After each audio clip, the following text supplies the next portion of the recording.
This is the Everyday AI Show, the everyday podcast where we simplify AI and bring its power to your fingertips. Listen daily for practical advice to boost your career, business, and everyday life. How can you actually grow with AI? We talk about it all the time. We see all these new tools and softwares and techniques just flooding, flooding our newsfeed and everything else. But how can you actually grow with them? We're going to tackle that today.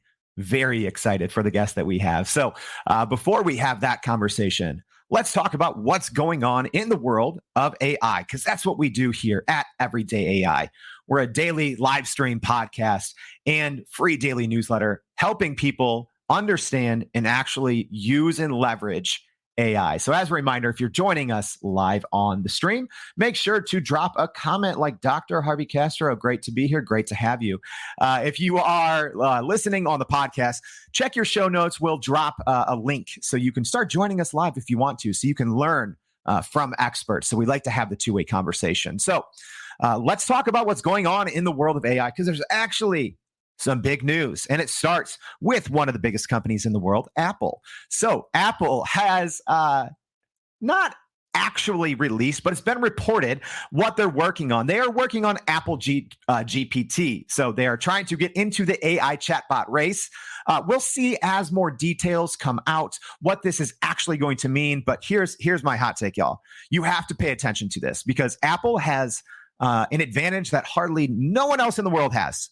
2 billion devices, right? So to instantly be able to bring whatever GPT product to 2 billion devices is powerful. All right. So let's talk about surveillance. U.S. Senator Bob Casey has rolled out a first draft of legislation for the U.S. to protect workers from AI surveillance. So, kind of a big brother bill. This isn't an overarching AI governance bill that I don't think is going to come anytime soon, but definitely worth keeping an eye on that piece. This is one of the bigger first drafts for AI kind of regulation. So more on the newsletter in that.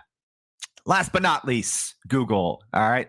So everyone else has been making news recently. Google's kind of been quiet, but they made a little news here in the last couple of hours when they leaked out their Genesis AI tool. So this is essentially a new AI tool that could be a game changer or a replacer for journalists. So essentially this new Google Genesis AI model is going to be able to accurately, according to Google, write news. But they say, don't worry, journalists, this isn't here to replace you. I'm not sure if I believe that. So yeah, let me know what you guys think, if you believe that or not. But that's not what today's episode is about. Today's episode is about how we can actually grow with AI. Like you just heard, there's so much going on. So let's bring in someone who can actually start to give us some of those answers. So we have Cory Lopez-Warfield. He is the co-founder of Uplift and Cory AI. So many other things and projects you have going on. Cory, thank you so much for joining us. Jordan, thank you so much for having me. And interestingly, I just posted about how to grow using AI on LinkedIn an hour ago. I also mentioned the Apple GPT codename Ajax, which is a peak in Colorado that I've climbed before. And there's just like new AI news every day. But anyway, I digress. Thanks for having me.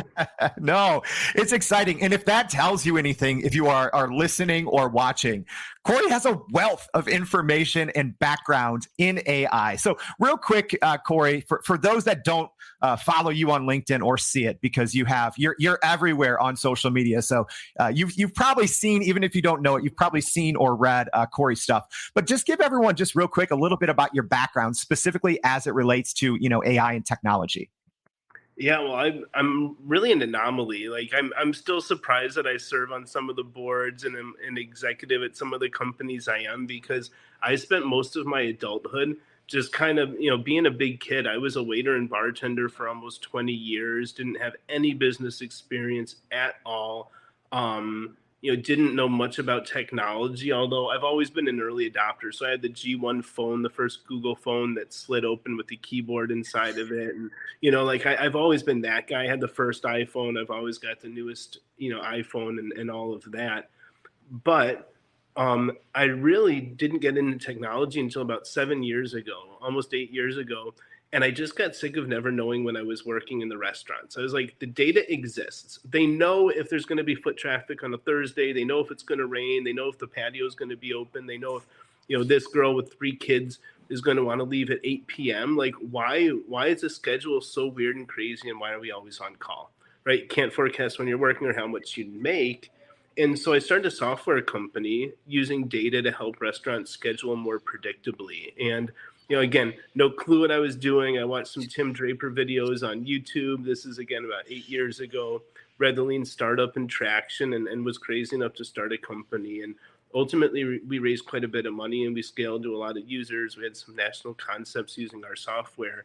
And we got lucky because legislation started rolling out specifically to restaurant industries and their scheduling practices. So, AI has been out since the 1950s. And, a lot of people don't realize that when you use Amazon or Alexa or Siri, you're already been using AI for years. So I don't want to say AI wasn't out then because that would be inaccurate, but AI wasn't pervasive. There really wasn't AI, for the restaurant industry per se, but we were using machine learning and deep machine learning and algorithms that, kind of in today's landscape, if we'd done things just a bit cooler, would probably have been considered generative AI as well.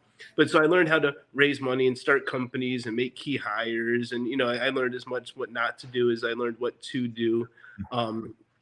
Ultimately went on to join Founder Institute as a mentor, then managing director, now entrepreneur in residence, helping, hundreds of startups go from ideation to market. So that's kind of my frame of reference. And at this point, I co-founded a Web3 launchpad. We have almost 20 portfolio companies building sustainably on chain with carbon neutral technology. I've done that for a while. My current project, Uplift, that you mentioned, is a universal basic income project using both generative AI and the blockchain to help bring UBI to the world, because my thesis is technology will take all of our jobs, and that's okay because it doesn't need our paychecks. Right. Yeah. So, I'm literally trying to 100x my own self as a professional using technology. And then interestingly, we talk about today how AI can help us grow.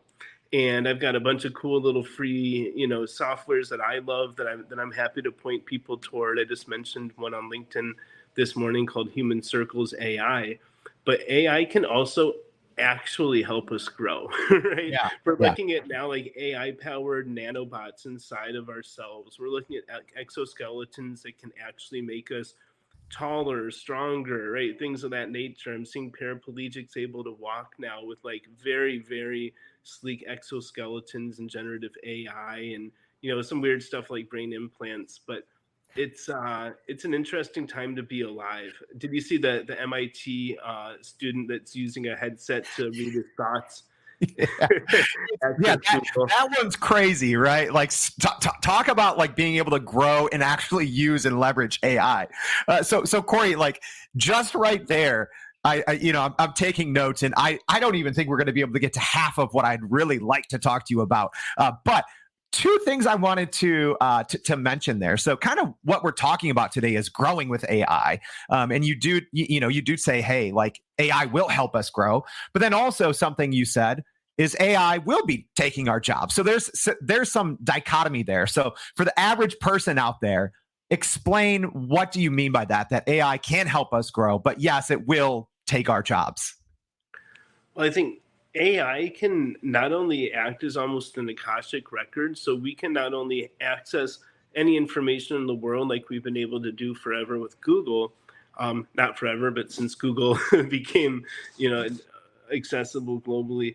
But at this point, AI can help anyone not only do their job better and faster, but learn how to do any other job that they want. And as we see, AI-powered robots in the kitchens cooking and in the dining rooms serving and making drinks, and when we see it on the construction sites building buildings, and 3D printers powered by AI able to build anything, but especially buildings and things like that And I'm bullish on taking a lot of the plastics in our landfills and our oceans and using that as the crude material for 3D printing. But we're seeing AI powered surgeons and doctors and telehealth. We're seeing, AI is the best marketer or salesperson you'll ever have, hands down. AI is replacing HR. AI is replacing, virtually any position already. There's a CEO that replaced himself with AI, and the company almost 100x'd their profitability within like 30 days. So it's it's not a stretch to say AI can and will take almost all of our jobs. And the good news is it doesn't need paychecks. It doesn't Mhm. need to take vacations. It doesn't have bills, right? It doesn't need to feed itself or its, other AI models or, so it's an interesting time to be alive because we will witness a pure paradigm shift. It is a dichotomy. But I don't think it needs to be feared. We are the people ultimately that had the vision for the AIs that coded it and programmed it. And even though it can now kind of do things on its own and program itself and prompt itself and all of those kind of things, we can always stay ahead of the curve. So I think what I preach is really twofold. Everyone should learn how to prompt AI. There's no excuse at this point to not use it. It's free. It's easy. You don't need to be able to program. You barely need to be able to use a computer. There's a lot of text to everything now, but there's also voice to anything. So, people just saying that they're not using AI, I think is a very flimsy excuse that doesn't hold much water. I mean, it's other than fear or stubbornness. I don't think that that's really something to hide behind for much longer. Yeah. But the other one is blockchain. I think everything needs to be minted on the blockchain with smart contracts that's generated by AI, so we know where it came from, who prompted it, what engine created and generated it, and things of that nature. And if we're able to figure those out, get the world able to actually just interact with AI and have everything kind of have a digital paper trail, it's going to be a really exciting next couple of years for humanity. Yeah, yeah, I agree because and one thing you mentioned, kind of to open the show, Cory, is AI's been around since the 50s, and the average business, large enterprise companies have been using AI in different ways, machine learning, deep learning for decades, but it is this new, quote unquote, this kind of new wave of generative AI that's just it's easier for the everyday person to go in there because it is more user friendly to go into something like Chat GPT or Bard or Cloud 2 and to be able to use an LLM to grow, right? What would your advice be for someone that's kind of new to using generative AI? So whether it's Chat GPT or an easier program like like Midjourney, but what's your advice for people to maybe not have that fear of AI? Like how would you say, here's how to use it, here's how to grow with it for anyone?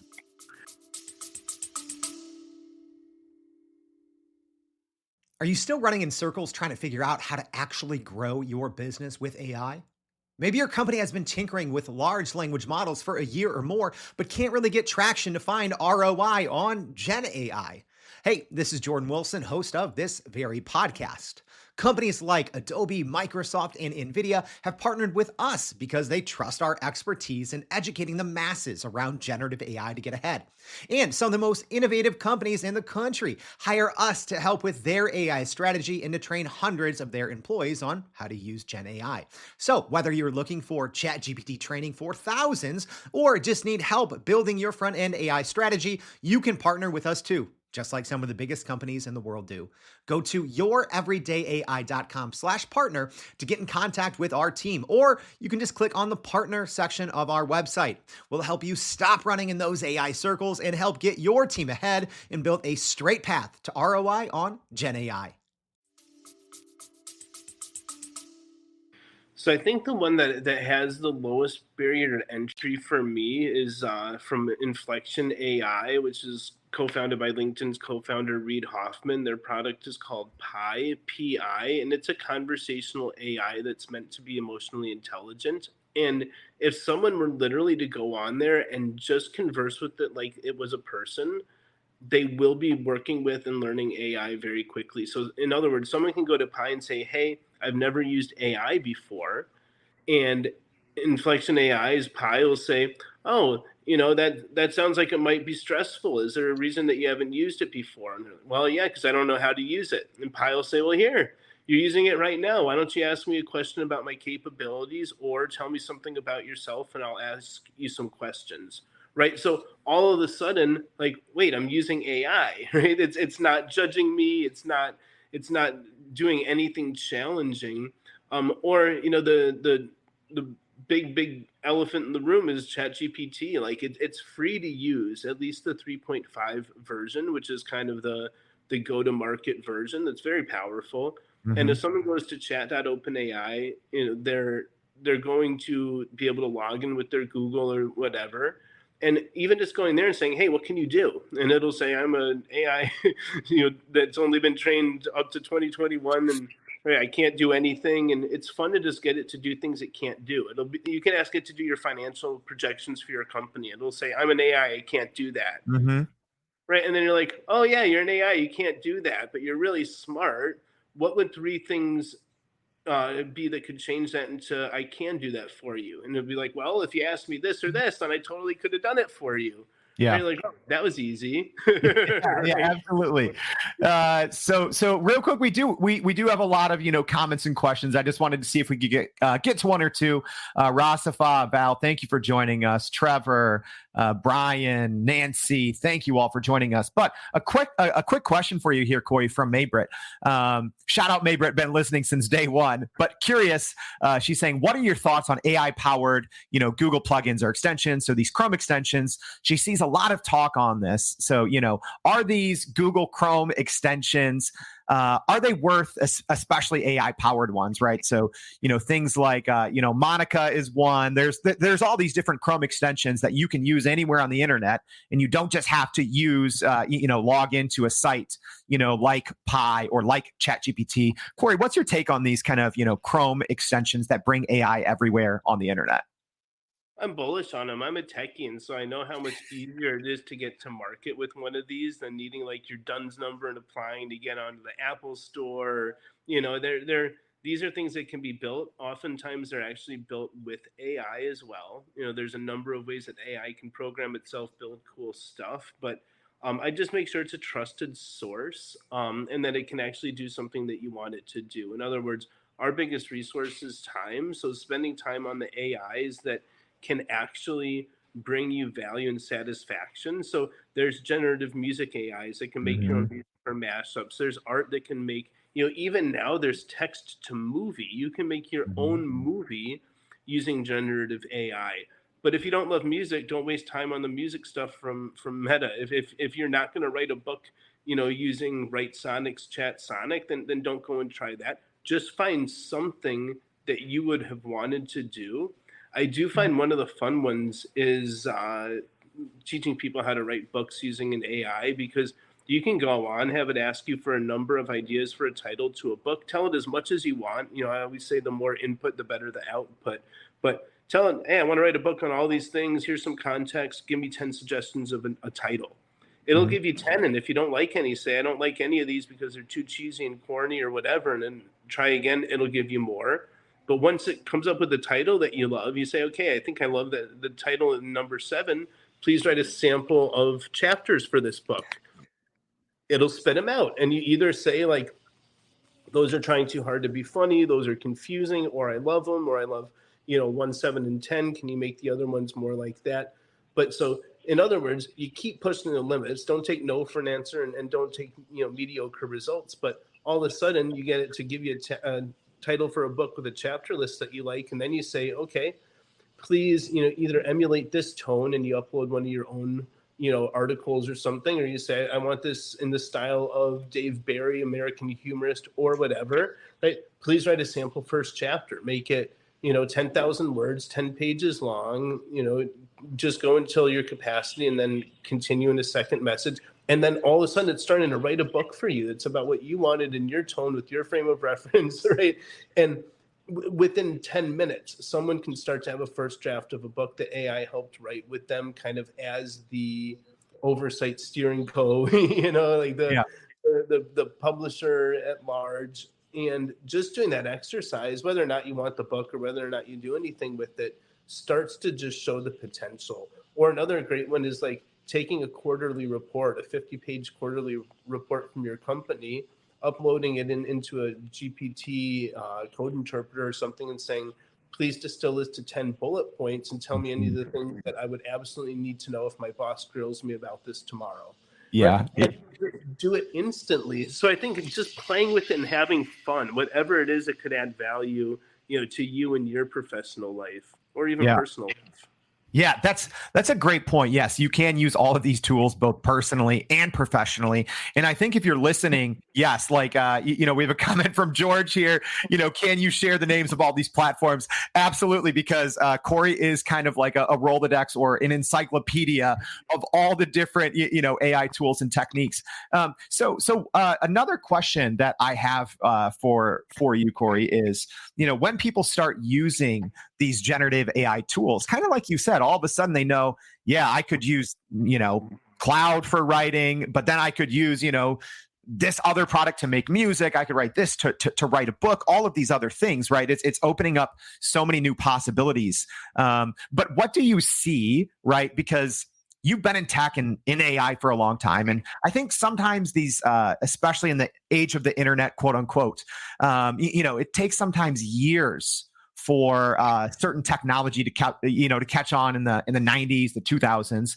But personally, I don't think generative AI is going to be like that. I think it's going to be a little faster. So what would you advise to someone, whether they're a business owner or maybe they're a director at a large company?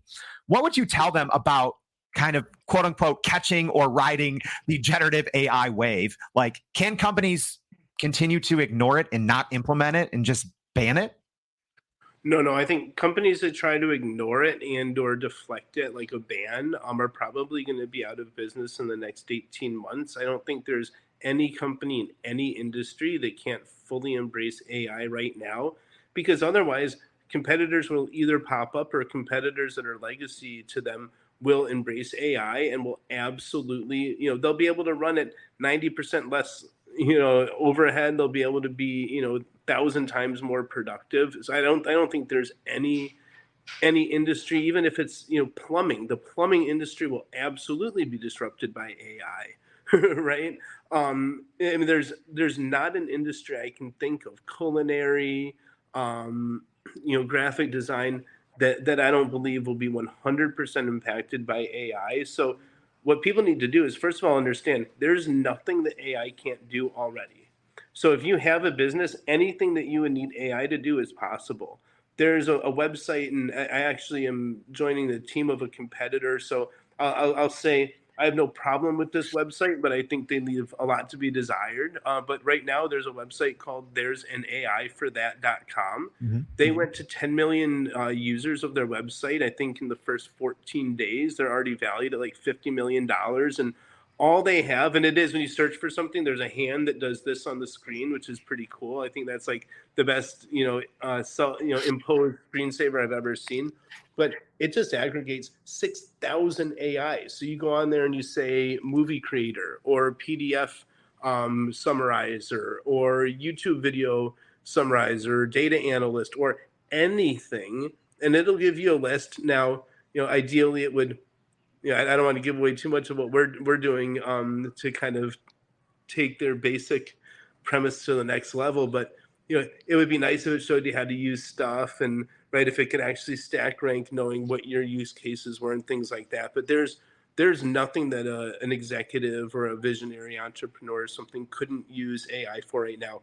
Websites, done. Go to Gamma or Tomi. You can have a beautiful website in 5 minutes for free with AI, right? Like, I mean, there's nothing.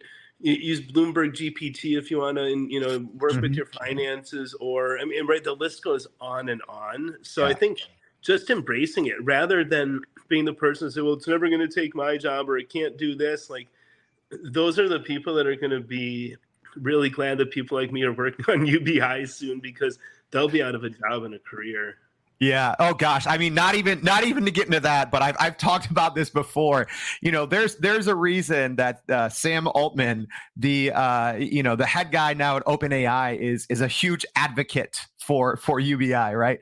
All right. So Cory, we talked about so much in today's episode. Like, we're going to have a lot of work putting out this newsletter today, where we recap everything that Cory's talked about. So, if your head is spinning, and if you're currently have 20 tabs open, trying to look up all these things that Cory just dropped, don't worry. We're going to have that in our free daily newsletter. But Cory, if there's one thing now, right? Because people, I think, are going to be, oh, okay, I can do this, and this, and this. What's the one thing, the one piece of advice that you would have for someone now who's a little more excited than they were 23 minutes ago? What's that one piece of advice for them to actually use AI? So that's an easy one, and it's the right question to ask. Just learn how to prompt, and it's this easy. If you were to hire a new employee or an assistant, right? If you were to hire an executive assistant, you would train them first. Right? You wouldn't start telling them what to do without training them and giving them some context. Do that for your AI. You would know the persona of that person, but AI is so smart that it needs to be given a persona. So if you have trained your AI, and right now you want to do it in the same channel because it doesn't inherently remember you. OpenAI is working on a profiles for ChatGPT that'll drop soon that fixes that. But for now, every time, just train it on what you need it to know, give it some context, then give it a persona. In other words, if you say, act as a social media manager, go through my last 1,000 posts and find trends that help my posts get over 100,000 views, it'll do it, right? But it needs that persona, because otherwise, if you just give it a file and say, find some trends, it'll say, well, it looks like every time you use the word X, you're talking about Y. And it just will miss the mark. But if you train your AI, if you treat it kindly, right? Please and thank yous go a long way with people and AI, but give it a persona and then as much context as you can, and continue to kick the can down the road. Don't take the first thing that it spits out as being like, oh, that's all it can do. Say, okay, that's great. Make it a little funnier. Make it a little longer. That's actually not what I was looking for. If it gives you something and you say, that's not exactly what I was hoping for, I wanted it to be a bit more of this, it'll literally say, oh, I'm sorry, and try again, right? But learning how to prompt is key, and training your AI, and being patient with it, understanding that it's learning with you, I think is the way to really figure out how to take AI and help it do anything, or help it help you do anything that you wanted it to. Yeah, man, absolutely. Cory, it's so perfect that you mentioned that analogy of like, you talk to a GPT like you're talking to an employee. That's the exact example we use. We have a free prompting course where that's the exact example we use. So I love that you said that. And throw, if you are listening or watching, just drop a PPP in the comment, and I'll send you information on that free course. So my gosh, Cory, we covered so much. I wish we could talk for 3 hours, but I want to be respectful of your time. But thank you so much for coming in and sharing your insights, background, and experience with the Everyday AI crew. Thank you. Thanks, Jordan, and thanks everyone for tuning in and listening. I truly appreciate your time. All right. And just as a reminder, yes, Cory rattled off so much information. Don't worry. You don't have to take notes. You don't have to download this video and use an AI to summarize it. We'll have that in our daily newsletter. It usually goes out around 11 a.m. Central Standard Time. So there's a link in the comments to sign up for that. Also, we are giving away 6 months of ChatGPT Plus and 6 free one-on-one lessons. And actually, ChatGPT just extended the plus from 25 messages to 50 messages every 3 hours, just FYI. So, all right. So thank you so much, everyone, for joining us. And we hope to see you back tomorrow and every day with Everyday AI. Thank you. And that's a wrap for today's edition of Everyday AI. Thanks for joining us. If you enjoyed this episode, please subscribe and leave us a rating. It helps keep us going. For a little more AI magic, visit youreverydayai.com and sign up to our daily newsletter so you don't get left behind. Go break some barriers, and we'll see you next time.